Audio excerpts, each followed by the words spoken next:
आज हम बात करेंगे जो आवर्तबीजी पादपों में जनन हम चैप्टर पढ़े थे, उसमें पढ़ेंगे मादा जननांग और कैसे एक गुरु बीजाणु बनता है। ठीक है, यानी अंड कोशिका कैसे बनती है वो प्रोसेस भी पढ़ेंगे। इससे पहले हम मादा जननांग के बारे में जानेंगे और बीजांड क्या होता है और बीजांड से बीज बनता है और बीजांड के आवरण बीज के आवरण होते हैं जो टेस्टा और टेगमेन के नाम से जाने जाते हैं। कई बार क्वेश्चन आ चुका है टेस्टा टेगमेन वाला, तो इन्हीं की चर्चा करेंगे। तो हम बात करेंगे पुष्पों में मादा जनन अंगों के बारे में। ठीक है, तो हेडिंग लिखो आप, हेडिंग ये है ना, ठीक है। तो चैप्टर पता चल रहा था पुष्प पादपों में लैंगिक जनन और हम बात कर रहे हैं पादपों में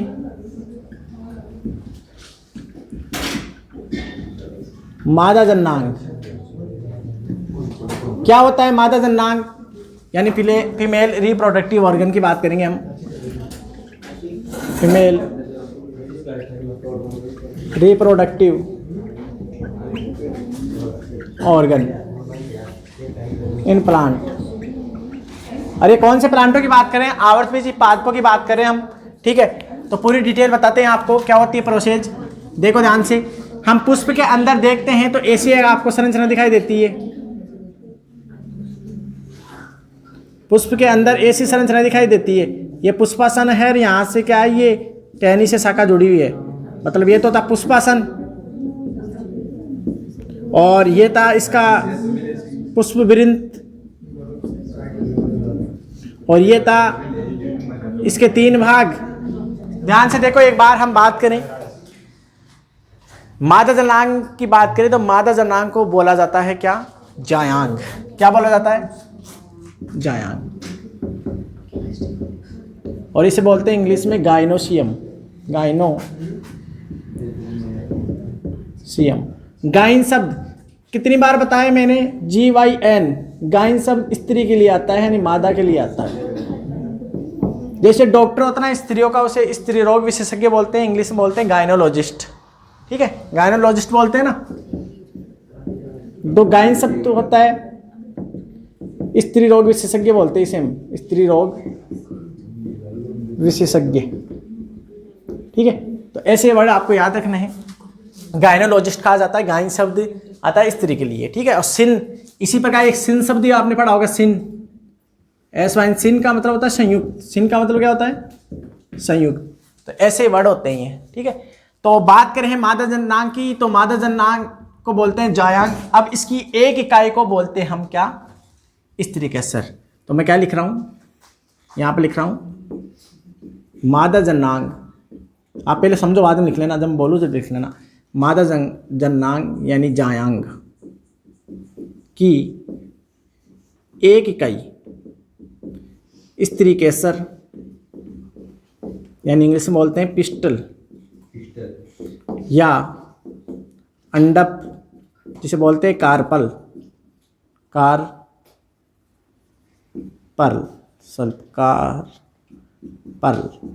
कार्पल या गुरु बीजाणुपर्ण।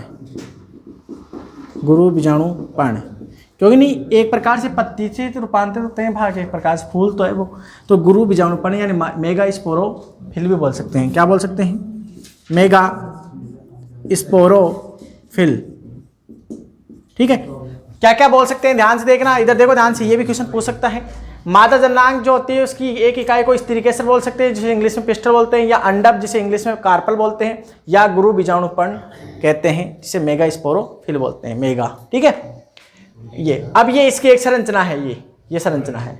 ये नीचे के भाग तो पुष्पासन के हैं, इनसे हमें कोई मतलब है नहीं। ठीक है, तो हम इन तीन भागों की बात करेंगे। तो कौन से इसके तीन भाग होते हैं ध्यान से देखना। ये ऊपर का आपको जो भाग दिखाई देते हैं इसे बोलते हैं वर्तिका, यानी वर्तिकाग्र, और इंग्लिश में कहा जाता है इसे स्टिग्मा। क्या बोलते हैं? स्टिग्मा। ये बीच वाला जो लंबी नलिका रूपी होता है इसे बोलते हैं वर्तिका, और इंग्लिश में बोलते हैं स्टाइल। तो स्टाइल कहाँ होती है? मादा वाले भाग में होती है। ठीक है, स्टाइल में होती है, स्त्री में होती है। ठीक है, और ये क्या है? अंडा से इसे बोलते हैं ओवरी। ठीक है, अब इनके क्या क्या काम होते हैं वो भी पढ़ेंगे हम आगे, क्या क्या काम होते हैं इनके। तो देखो ध्यान से, इनकी नॉर्मली बता दूं आपको, ऐसे जो स्त्री केसर होते हैं एक पुष्प के अंदर एक भी हो सकते हैं, दो भी हो सकते हैं, तीन भी हो सकते हैं, ज़्यादा भी हो सकते हैं। ठीक है, यानी एक हो तो एक अंडपी, दो हो तो द्विअंडपी और ज़्यादा हो तो बहुअंडपी। ये आपस में जुड़े हुए भी हो सकते हैं जिन्हें बोलते हैं संयुक्त यानी युक्तांडपी। क्या बोल सकते हैं? युक्तांडपी। मतलब ये कहना चाह रहा हूँ मैं कि जो अंडप होते हैं वो संख्या अलग अलग हो सकती है। एक हो तो क्या बोलेंगे? एकांडपी, दो हो तो द्विअंडपी, द्विअंडपी, और खूब सारे हो तो, अनेक हो तो क्या बोलते हैं? बहुअंडपी, बहुअंडपी। ठीक है, यानी पॉलीकार्प। ठीक है, और ये संयुक्त भी हो सकते हैं तो युक्तांड भी बोल सकते हैं, पृथक अंडपी भी बोल सकते हैं, पृथक अंडपी भी बोल सकते हैं। तो ऐसे इनको, ये साइड की बातें आप साइड में लिख देना। ठीक है, तो ये साइड की बातें साइड में लिख सकते हो। अब इनके बारे में बता दूं, इनकी थोड़ी थोड़ी डिटेल, फिर इनके अंदर चलेंगे। मैं जैसे हमने नरवाला पढ़ा था ना, नरवाला याद है ना आपको? अरे नरवाला हमने पढ़ा था तो पूरे पढ़े थे नर में शुक्राणु कैसे बनते, तो शुक्राणु से पहले हम नर जननांग की पूरी संरचना पढ़े थे, वैसे ऐसे मादा जननांग की पूरी संरचना पढ़ेंगे एक एक टॉपिक को। तो मैं सीक्वेंस से चल रहा हूँ। ठीक है, यहाँ से स्टार्ट हो रहा है ये टॉपिक।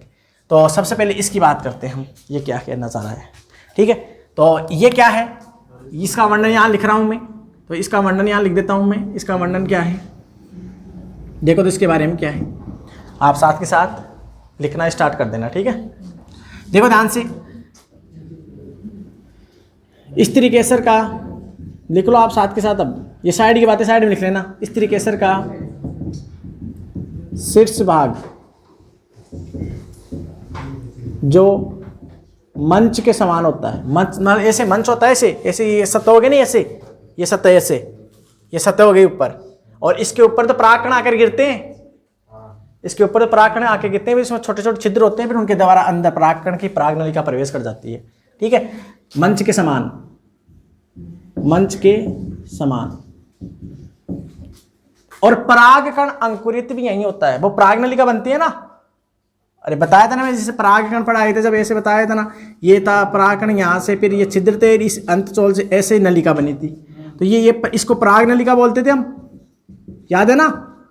और ये परागनलिका यही बनती है, और सेम जाति का तभी बनती है, ऐसे तो और कोई भी कर सकता है। कभी देखा है गेहूं पर आम लग गया, आम पर गेहूं लग गया, ऐसे थोड़ी होता है, दूसरी जाति का थोड़ी होता है। तो कुछ भी देख सकता है। ठीक है, तेरा क्या कहना है ना। तो सेम जाति का होगा वही तो आएगा, इसके ऊपर फिर दो नर युग्मक आते हैं, उसके अंदर ये प्रवेश कर जाती हैं, यहाँ से फिर यहाँ से अंदर ऐसे गिर जाते हैं, फिर ऐसे प्रवेश कर जाती है ऐसे। तो यहाँ पर क्या होता है, पराग स्त्री के साथ सहकर्षण क्या होता है, पारस्परिक क्रिया होती है। तो मैं क्या कह रहा हूँ, ये क्या है, स्त्री केसर का शीर्ष भाग जो मंच के समान होता है, आप लिख लेना होता है। ठीक है, और परागनलिका बनती है, परागनलिका बनती है। ठीक है, वह प्रवेश करती है, वह प्रवेश करती है। प्रवेश किस में करेगी? स्त्री केसर के अंदर, यानी वर्तिकार में प्रवेश करेगी, स्त्री केसर में। ठीक है, प्रवेश करती है। तो आप समझ जाओगे इतना इसका काम होता है। ये तक इसके बारे में, इसको लिखने की जरूरत नहीं है। ठीक है, आप समझाने के लिए बताया था मैं इसको। आगे दूसरे भाग की भाग लिखता हूँ मैं, लिख लो साथ के साथ, समझते भी चलो। ठीक है, तो ये पहला भाग था, दूसरा भाग ये है। अब ये क्या है, एक नलिका रूपी संरचना है आपको एक पुष्प के अंदर। आप जब पुष्प होता है उसके अंदर देखोगे नहीं, साइडों में पंखुड़ी आ जाती है इसके चारों ओर, होता याद है ना आपको? हाँ। ठीक है, तो ये क्या करेगी, नलिका रूपी संरचना, नलिका रूपी संरचना किसको जोड़ती है? वर्तिकाग्र प्लस वर्तिकाग्र व अंडाशय को जोड़ती है, अंडाशय को जोड़ती है। वह परागनलिका को, परागनलिका को मार्ग प्रशस्त करती है। ऐसे बोलते हैं ना, जैसे वो अपने जैसे धार्मिक ग्रंथों में बोलते हैं ना, मार्ग प्रशस्त करे हैं, मतलब इसको मार्ग दिखाए हैं, नहीं बोलते है ना, मार्ग प्रशस्त करती है, यानी मार्ग दिखाती है रे, मार्ग दिखाती है। ठीक है, प्रवेश करने का काम करते हैं, ये इसका काम होता है। अब लास्ट में बची ये तीसरा। अब ये क्या है, स्त्रीकेसर का निचला फूला हुआ भाग जो पुष्पासन पर अवस्थित होता है उसे बोलते हैं अंडाशय। ठीक है, जो मेन पार्ट होता है। तो इसकी परिभाषा क्या होगी? स्त्रीकेसर का आधारी भाग, अंडक भी कह सकते हैं स्त्रीकेसर को। स्त्रीकेसर का आधारी भाग जो फूला हुआ होता है, ठीक है, फूला हुआ होता है, और इसी के अंदर पाया जाता है एक बीजांड आसन, और वहाँ पाया जाता है बीजांड। ठीक है, तो मतलब इसका तो अलग से हम आगे पढ़ेंगे, इसको पूरा पढ़ेंगे आगे। ठीक है, तो आप यहीं से, क्योंकि यहाँ से तो हमने अंदर की संरचना पढ़ेंगे ना इसकी बीजांड की, तो ये था, तो इसके बारे में आप नोट करें। ठीक है, इसके बारे में नोट करो, इसे पॉज करो।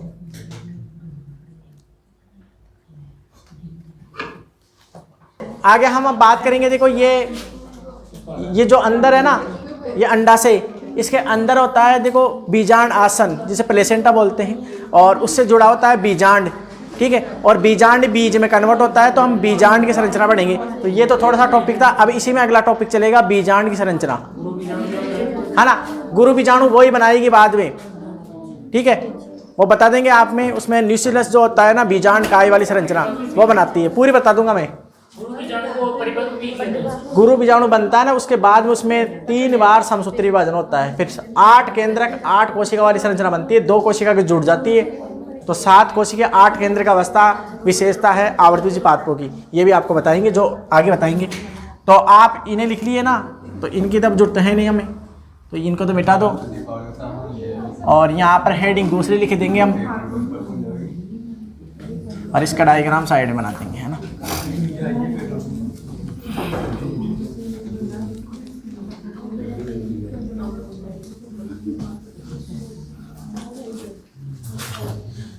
ध्यान से देखो इधर, इसी में अगली हेडिंग आप लिख सकते हो, अलग से हेडिंग लिख सकते हो, अलग से हेडिंग लिख सकते हो।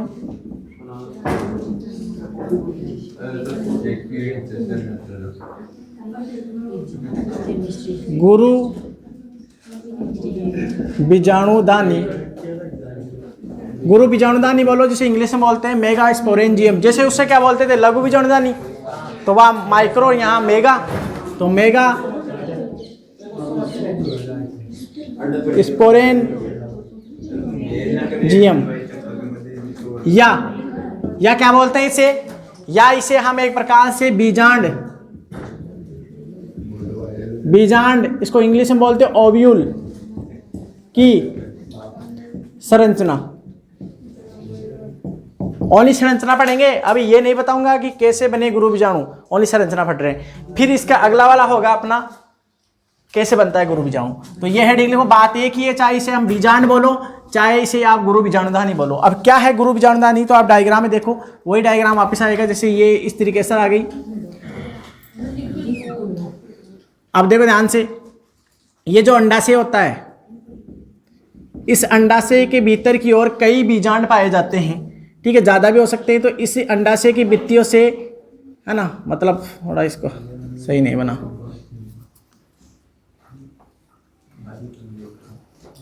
ठीक है।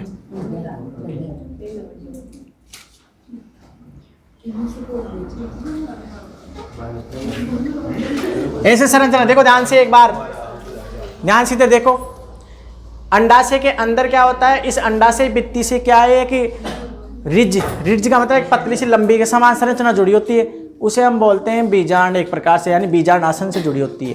तो ये एक प्रकार से क्या है, इसका अंदर का भाग है। ठीक है, इसे तो बोलते हैं हम, अंदर के भाग को तो बोलते हैं बीजांड आसन,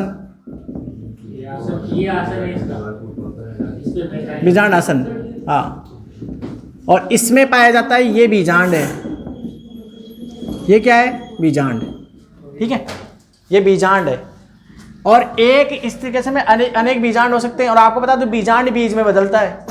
ठीक है, अब इसकी पूरी संरचना पढ़ेंगे, तो क्या है बीजांड आसन, तो बता दें बीजांड आसन क्या है, आप लिख सकते हो। अंडाशय में, अंडाशय भित्ति से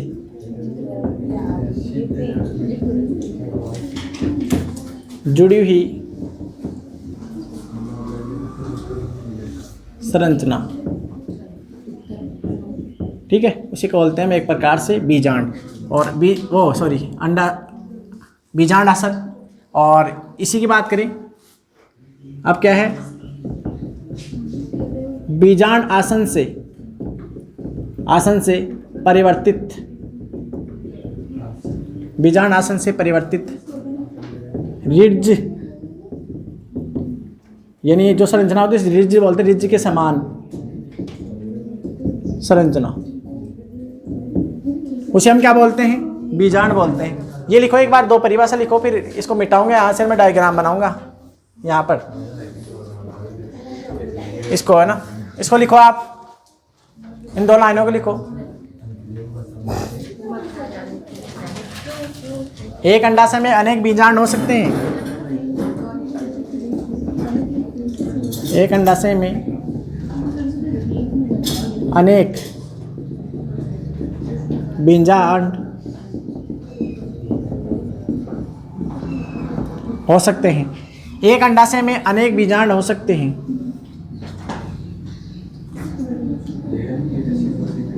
ठीक है, ये लिखो आप।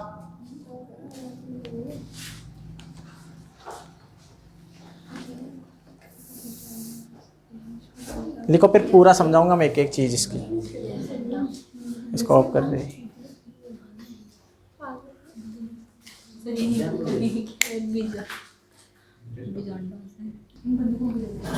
तो आगे ये कैसा होता है बीजांड, बीजांड की बात करेंगे हम, ठीक है। अब बीजांड की संरचना क्या होती है, तो ध्यान से देखो, ये जो अंडाशय ये संरचना है बीजांड, इसकी संरचना क्या है, यहाँ पर संरचना बना रहा हूँ, ध्यान से देखना इधर। और प्रति बीजांड की बताऊँ, किसकी बीजांड की, इनके अलग अलग प्रकार होते हैं। मैं प्रति बीजांड की संरचना बना रहा हूँ, प्रति यानी उल्टा,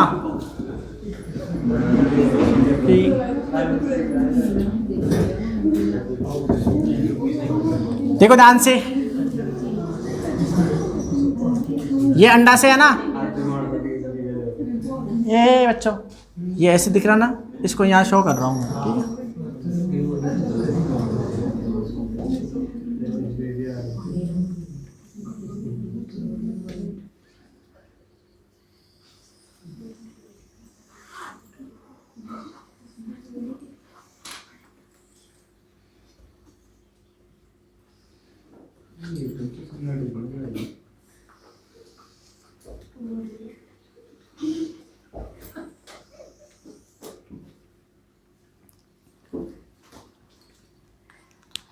तुम बच्चे लोग बातें ना करें।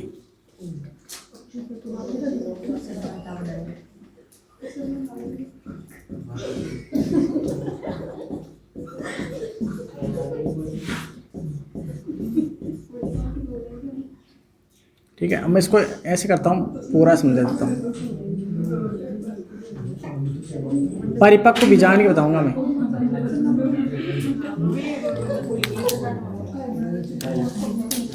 अभी समझ में आ जाएगा क्या है।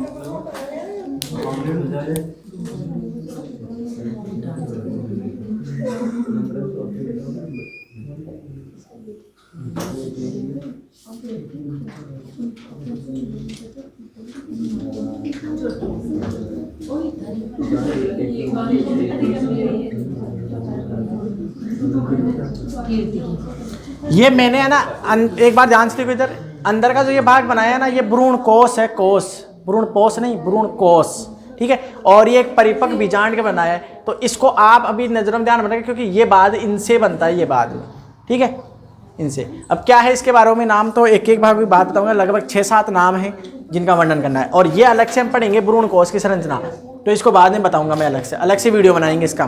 तो पहले इसके बारे में बात है, ये किस क्या क्या नाम है, तो मैं साथ के साथ समझाऊंगा, पहले समझ लो बाद में, ठीक है। ध्यान से देखो इधर, फिर बाद में एक साथ लिख लेना। देखो इस हिस्से की बात करें, देखो ये हिस्सा जो आपको दिख रहा है ना, ये हिस्सा, ये विरिंत के समान, ये क्या है, यहाँ से बीजांड विरिंत है, मतलब इस बीजांड अंडाशय से जुड़ा हुआ है, मतलब बीजांड आसन से जुड़ी हुई संरचना है ये संरचना, इसे बोलते हैं हम बीजांड विरिंत। क्या बोलते हैं, बीजांड वृंत, क्या बोलते हैं? बीजांड वृंत यानी फनिकल। इंग्लिश में क्या बोलते हैं? फनिकल। फनिकल, फनिकल क्या होती है? ध्यान से देखो इधर, मैं साथ से वर्णन कर रहा हूं। यहां पर देखो, ये जो बीजांड आसन है, इसकी जो संरचना है जुड़ी हुई, आप जानते कोई भी चीज और किसी संरचना से जुड़ी हुई है, तो बीजांड आसन से जुड़ी हुई जो संरचना होती है तंतु के समान, ठीक है, इसे हम बोलते हैं बीजांड विरिंत, विरिंत के समान होती है, जिसे इंग्लिश में फनिकल बोलते हैं। ठीक है, और इसके बारे में लिख दे, तू यहाँ लिख दो ना, ठीक है, यहाँ लिख देता हूँ मैं इसके बारे में। तो क्या है ये? बीजांड आसन से जोड़ती है, बीजांड आसन से जोड़ती है, विरिंत के समान संरचना, विरिंत के समान संरचना। ठीक है, आगे देखो, ये पहला भाग हो गया ना। आगे देखो ध्यान से समझो इधर एक एक चीज। आगे देखो, कई बार क्या होता है, देखो ध्यान से, ये बीजांड विरिंत का ये जो है बीजांड विरिंत, ये आगे की ओर ऐसे पतली पट्टी के रूप में भी व्यवस्थित हो जाता है कई बार, और इसे हम बोलते हैं रेफे। क्या बोलते हैं? रेफे या राफी, जो भी है ना।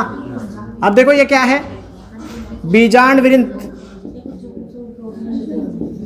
बीजांड विरिंत की अतिवर्धी, बीजांड विरिंत की अतिवर्धी क्या कहलाती है? रेफे कहलाती है। ठीक है, रेफे कहलाती है। इधर देखो, समझ लो, रे बाद में लिख रहे ना, बाद में, इधर देख लो, समझ लो पहले, ये बीजांड विरिंत की। ठीक है, अब देखो ध्यान से, ये जो ये बीजांड है, बीजांड पूरी संरचना, और ये आपको ये पट्टियां दिखाई दे रही है, जैसे ये एक आवरण ये आ गया, एक आवरण ये आ गया। ध्यान से देखो इधर, ये बीजांड के आवरण, क्यों बात कर रहे हो, इधर देखो ना, ये बीजांड के आवरण है, इन्हें बोलते हैं अध्यावरण। तो ये बाहरी है, तो बाहरी अध्यावरण,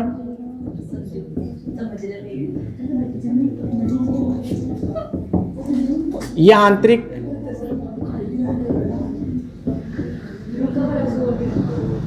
आप समझो ध्यान से, मैंने एक लाइन बोली है, बीजांड ही बीज बनता है। मतलब आप जो बीज खाते हो, जो भी बीज है, जैसे मूंगफली का बीज है या बीन का है, सेम का है, कुछ भी हो बीज हो, बीजांड ही बीज बनाता है। क्या बनाता है? याद रखना है, बीजांड ही बीज बनाता है।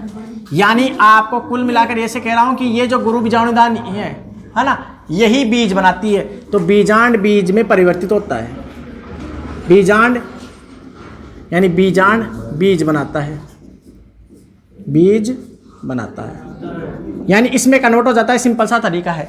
और इसके जो आवरण है, ये बीज के आवरण होते हैं। आपको याद है, बीज का जो छिलका होता है एक प्रकार से आवरण है, टेस्टा और टेगमेन। भाई ये छिलके को बोलते हैं हम टेस्टा, और अंदर को बोलते हैं टेगमेन। कई बार क्वेश्चनों में आ चुका है ये भी। ठीक है, तो एक प्रकार से ये जो अध्यावरण होते हैं, ये बीज के आवरण है, तो इन्हें बीज के आवरण बोल सकते हैं हम, बीज के आवरण यानी बीज आवरण। तो बाहरी को तो क्या बोलेंगे हम? टेस्टा, टेस्टा, और आंतरिक को क्या बोलेंगे? टेगमेन। तो बीजांड के जो आवरण होते हैं उन्हें हम अध्यावरण बोलते हैं। इंग्लिश में अध्यावरण को इंटेग्यूमेंट कहते हैं। क्या बोलते हैं इंग्लिश में? इंटेग्यूमेंट। ठीक है, तो याद रखना, टेस्टा और टेगमेन से कई बार क्वेश्चन आ चुका है, मैंने पहले भी दिया था। टेस्टा बाह्य आवरण है बीज का, बीज का आवरण हो गया ना, समझ जाओगे ना, बीज का आवरण टेस्टा, आंतरिक टेगमेन, ये याद रखना है। तो ये था अपना पहला पॉइंट, ये था अपना दूसरा पॉइंट। ठीक है, तीसरा पॉइंट समझो ध्यान से, ये चारों ओर अध्यावरण है। ठीक है, चारों ओर अध्यावरण है, पर यहां पर अध्यावरण नहीं है, तो एक छिद्र के समान संरचना बच गई, और यहीं से पराग नलिका प्रवेश करती है। याद है क्या पराग नलिका? जैसे मैंने यहाँ कहा था कि यहाँ पर ये पराग कण आ गए, यहाँ से पराग नलिका बनी है, और ये पराग नलिका यहाँ पर आकर यहाँ से प्रवेश करती है। वैसे आपको बता दूं, प्रवेश करने के मार्ग इधर भी कर सकती है, इधर से भी कर सकती है। मतलब तीन प्रकार पढ़ेंगे हम प्रवेश करने के। एक तो चलाजा भाग से, ये जो भाग होता है उसको बोलते हैं केलेजा निभाग। एक होता है अध्यावरण से, एक होता है यहाँ से। अब आप समझोगे एक तो छत को तोड़ गया है ना, पराग नलिका एक तो। और आपको वैसे रियल में बता दूं, ये जो भाग है ना इधर वाला, ये बीजांड का आधारी भाग है। इसको ऐसे ऐसे करना, तो मैंने प्रतीप लिखा है यहाँ पर। तो ये आधारी भाग है। एक तो मान लो ऐसे नीचे से प्रवेश करे इसको तोड़कर, एक इसको तोड़, इस दीवारों को तोड़कर प्रवेश करे, यानी दीवारों, अरे एक सीधा गेट ही है ना, तो गेट से प्रवेश करे। तो लगभग 85% पेड़ पौधों में जो पराग नलिका होती है बीजांड द्वार से प्रवेश करती है। इस छिद्र को क्या बोलते हैं? बीजांड द्वार। तो इसके बारे में लिख रहा हूं, ये छिद्र क्या है? तीसरा पॉइंट, माइक्रोपाइल, बीजांड द्वार, द्वार यानी गेट, ठीक है। तो ये क्या है? माइक्रोपाइल। माइक्रोपाइल, माइक्रोपाइल क्या है? तो इसके वर्णन लिख रहा हूं यहां पर अद्यावरण नहीं पाए जाते, छिद्र के समान संरचना, ऊपरी भाग ही है ना, बीजांड का ऊपरी भाग, अद्यावरण एब्सेंट,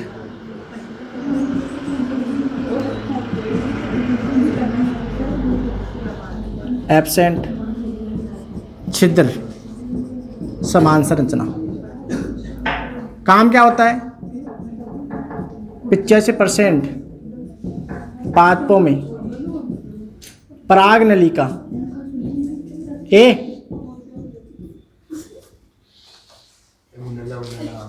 पराग नलिका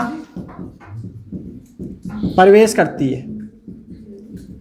समझा है क्या? कई बार क्वेश्चन पूछता प्रवेश लगभग ज्यादातर कहाँ से करती है? पराग नलिका प्रवेश करती है लगभग 85% पादपों में बीजांड द्वार से, जिसे माइक्रोपाइल बोलते हैं। ये क्वेश्चन आ भी चुका है। यहाँ पर अद्यावरण नहीं है इसलिए छिद्र समान संरचना बच गई है, ठीक है। अब आगे देखो, ये भाग ये था, अब आगे कौन सा है? देखो ये तो ऊपरी भाग है जिसको बीजांड द्वार बोलते हैं, और ये आधारी भाग है। तो इस आधारी भाग को कहाँ लिखे थे? यहाँ दिख जाएगा। इसको हम मिटा रहे हैं ना, इस भाग को हम मिटा रहे,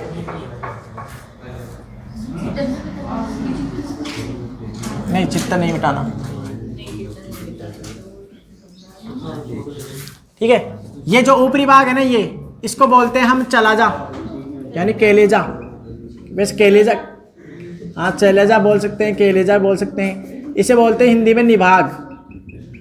तो इसमें लिख सकते हैं हम बीजांड का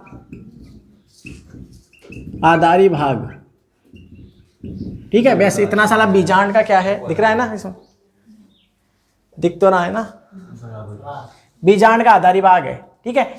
अब देखो, तो इसको तीसरा नाम दे दिए, इसको चौथा पॉइंट दे दो अपने भाषा में। अब देखो क्या बच गया, अपने मेन पार्ट बच गया, ये हिस्सा अंदर का रुकोब, मेन पार्ट, ठीक है, ये बच गया। तो आप है ना इसे पॉज करो और एक बार इसे बनाओ, इसके बारे में अलग से लिखूंगा, जगह चाहिए मुझे, है। इसको पॉज कर दे। इधर देखो, इसके अलावा देखो कौन सा पार्ट बचा है। देखो अभी ये इसका केंद्रीय भाग बचा है, एक बीजांड, आवा नहीं, एक बीजांड जो होता है उसका केंद्रीय भाग बचा है। केंद्रीय भाग की संरचना क्या है उसकी बात करते हैं।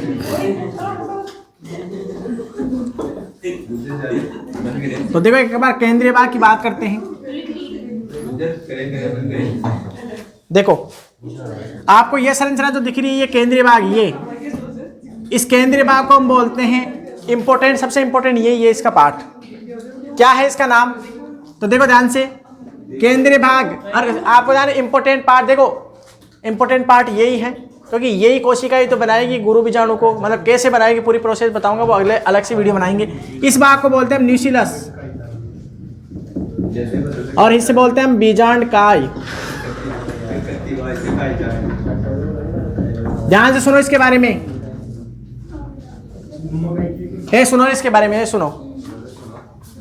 बीजांड काय की जो कोशिकाएं होती है एक प्रकार से पेरेनकाइमा कोशिकाएं होते हैं। हमने पहले भी पढ़ा था इसके बारे में, जब हम उत्तक पढ़े थे, बताया था कि सरल उत्तक के जो पहले प्रकार था, या विभुजोत्तक सबसे पहले जिसमें कन्वर्ट होता है वो था, क्या था, मृदुत्तक, यानी पेरेनकाइमा। और ये कोशिकाएं पेरेनकाइमा कोशिकाएं होती है। तो ये क्या है, ये सेल्स पेरेनकाइमा, और पेरेनकाइमा को बोलते हैं मृदुत्तक। मृदुत्तक सेल्स होती है। और मृदुत्तक की सेल्स की विशेषता आपको सबको ध्यान है, ये जीवित कोशिकाएं होती थी, अंतर कोशिका अवकाश पाया जाता था, सघन जीवदेह होता था। तो आप जानते थे ये क्या करेगी, ये कोशिकाएं सारे का सारा जो ये कोशिकाओं का भाग है, ये पूरा भाग ही क्या कहलाता है, बीजांड काय कहलाता है। क्या कहलाता है, बीजांड काय। और ध्यान से सुनना है? ये क्या है? बीजांड काय कहाँ ऐसे है? बीजांड काय है, बीजांड नहीं है ये। कहाँ लिखा दिया? इसके पार्ट के बारे में लिखा था नहीं मैं अभी। मैंने क्या बोला कि केंद्रीय भाग मैंने नहीं लिखा है अभी तक, ये साइड के पार्ट लिखाया था। ये लाइन देखना, लाइन का आंसर ये तो ये लिखाया था मैंने, तो ये लाइन है, ये देख अभी भी है। तो केंद्रीय भाग जो होता है ना, उस केंद्रीय भाग को बोलते हैं हम बीजांड काय, जो मृदुत्व कोशिकाओं की बनी होती है। अब एक सुनो ध्यान से, यही कोशिकाएं बाद में आपको बता दूं हम भ्रूण कोश का निर्माण करती है। मतलब आपको जो ये संरचना दिख रही है ना, ये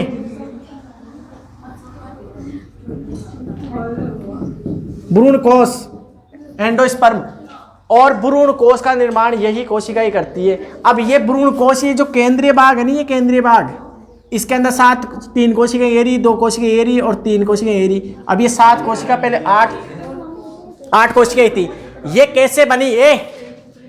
ये भ्रूण कोश कैसे बना, हम इसको अलग से वीडियो बनाएंगे। भ्रूण कोश की संरचना जिसे बोलते हैं मादा युग्म कोश, यानी 7 कोशिकाएं, 8 केंद्रक अवस्था, आवृतबीजी पादपों का मुख्य लक्षण।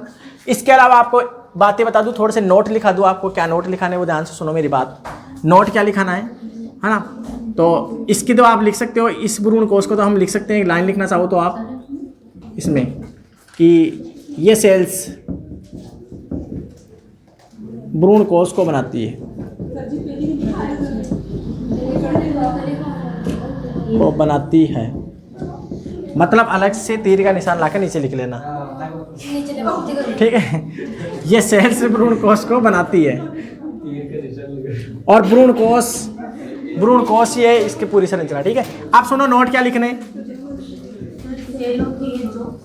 नोट क्या लिखने हैं?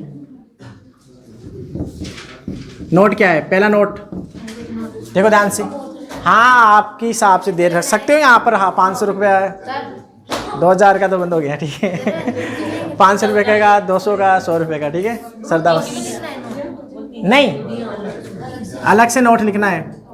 ये ब्रेक ने बंद कर दिया ना मैंने, इसका मतलब समझाया करो। अलग से लिखा रहा हूँ मैं, अलग से लिखना है नोट। क्या नोट? इधर देखो, ये लिख लेना बाद में। इधर देखो, ये जो अध्यावरण होते हैं ना, अध्यावरण, अगर आप जो लीची जानते हो, लीची, लीची खाइए, रेड कलर की होती है लीची, उसके अंदर जो हम खाते हैं लीची का, ये मतलब ऐसे वो लीची मान लो, उस लीची का ये सारा पार्ट हम खा जाते हैं, लीची। तो लीची में जो खाने योग्य भाग होता है उसे बोलते हैं एरिल। क्या बोलते हैं? एरिल। लीची में खाने योग्य भाग क्या होता है? एरिल होता है, ठीक है? और वो एरिल एक प्रकार से तीसरा अध्यावरण होता है। यहाँ पर 2 ही अध्यावरण पड़े थे, वो तीसरा अध्यावरण होता है। तो क्या है? एरिल। ये क्वेश्चन लिख लेना, इंपॉर्टेंट है। एरिल क्या है? तो लीची में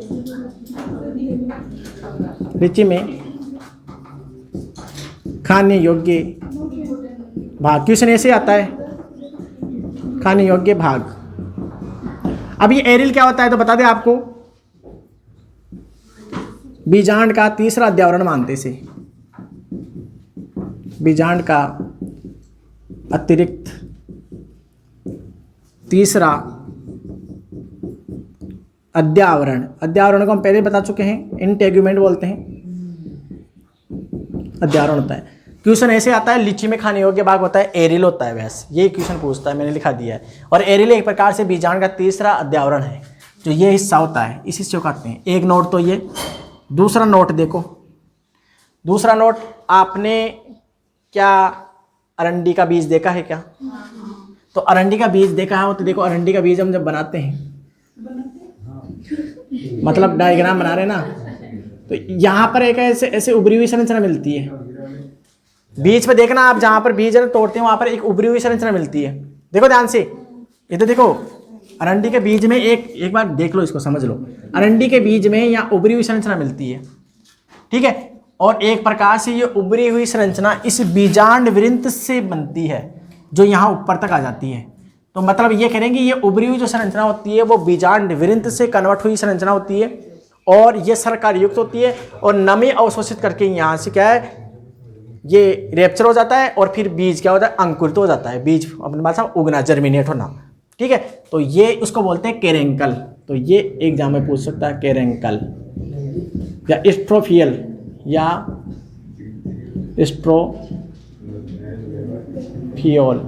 स्ट्रोफियोल।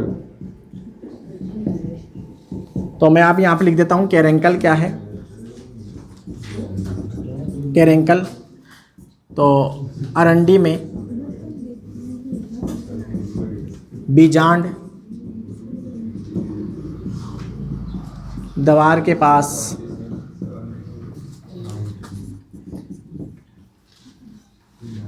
पास बीजांड वृंत की अतिवर्दी जो शर्करा युक्त होती है वह नमी अवशोषित करके